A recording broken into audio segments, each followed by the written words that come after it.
Everything you're going through is preparing you for what you asked God for.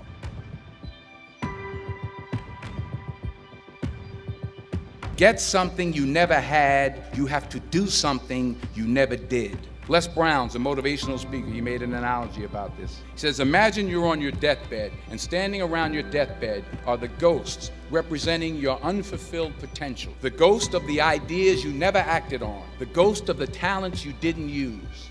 And they're standing around your bed, angry, disappointed, and upset. They say, we came to you because you could have brought us to life, they say. And now we have to go to the grave together. So I ask you today, how many ghosts are going to be around your bed when your time comes? If you truly want to be successful, then you need to make sure that you never give up, because there's a huge difference between failure and giving up. You can fail time and time again, but when you give up, that's when everything you put your time and energy and your effort into just goes down the drain. Because failing should be expected, it should happen to you, and you should fail often and fail boldly. You're trying to do something that other people aren't doing, but the moment you decide to give up, that's when all things are off the charts, everything goes out the window. Because you cannot recover from giving up, but you can't recover from failure. Some of the most successful individuals in the entire world have claimed the reason why they are successful, because of how many times they failed, and they learned something from each and every single one of those failures. And that's the key. Every time you fail, figure out a way to learn something from that.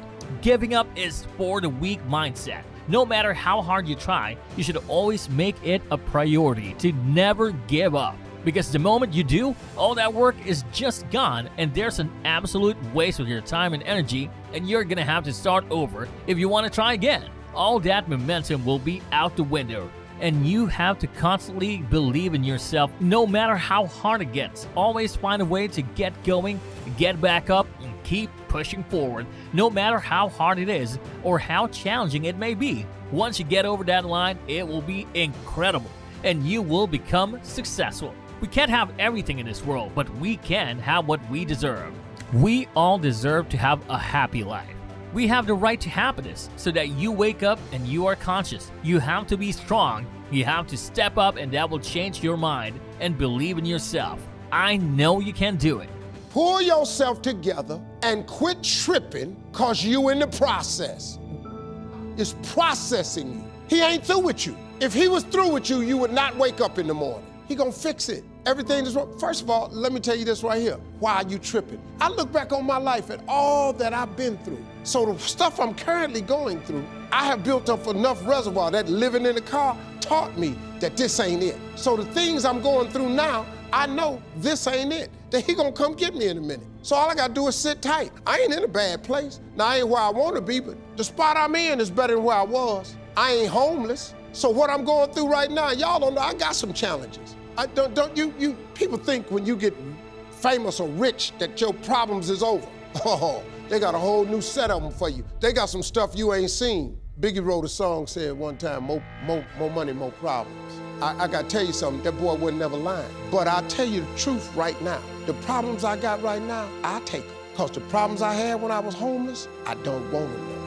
I mean, I've got a real belief, and this is a true belief, and if those of you, everybody's got kids out there, if I ever hear my kids say the word failure, I'd lock them in a room for a week. I would request, if we have any power in this country, that we could take that out of our English dictionary and replace it with the word feedback, because that's all failure, in our words, is. It's feedback. We learn from mistakes. To be perfectly honest, I'm a little bit confused myself. One minute I'm running a business, next minute I'm investing in one, the next minute I'm seeing some crazy people come and pitch me a toilet snake idea from Dragon's Den. Then I'm walking down the BAFTAs or the Red Carpet Awards, and then I'm now trying to build a National Enterprise Academy.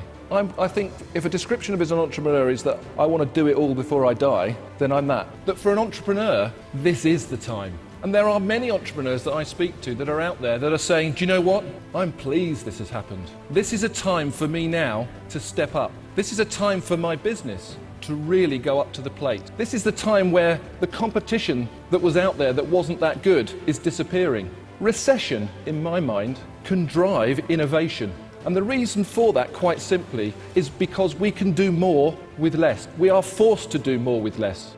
I really believe in order to influence people, you got to know what already influences them. The mistake that we make is we don't connect enough to figure out who this person is, and what most of us do is try to lead other people by influencing them the way we'd be influenced.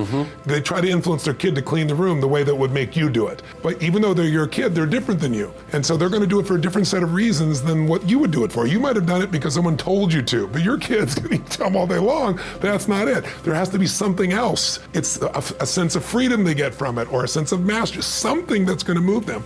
So I always say there are two things that influence everyone. If you want to be a leader, you have to know how to change other people's states. A person is in a no state, a person's in an angry state, a person's in a frustrated state. You have to be able to influence their state, because if you change their state, you're going to change the result they get. But the second thing you have to understand is, what are people's blueprints? Blueprint's my shorthand for what are their values? What do they believe? What do they fear? I always say to people that life is found in the dance between what you desire most and what you fear most. If I want to lead you and support you, I got to know your goals, your desires. I got to know what you're scared about, what you're fearful about, what stresses you out. And if I understand that, I can communicate in a way that'll inspire you to maximize, not only when I'm here, that's management. Leadership is I'm gone and you've raised your own standard and you're going to continue to perform at a higher level.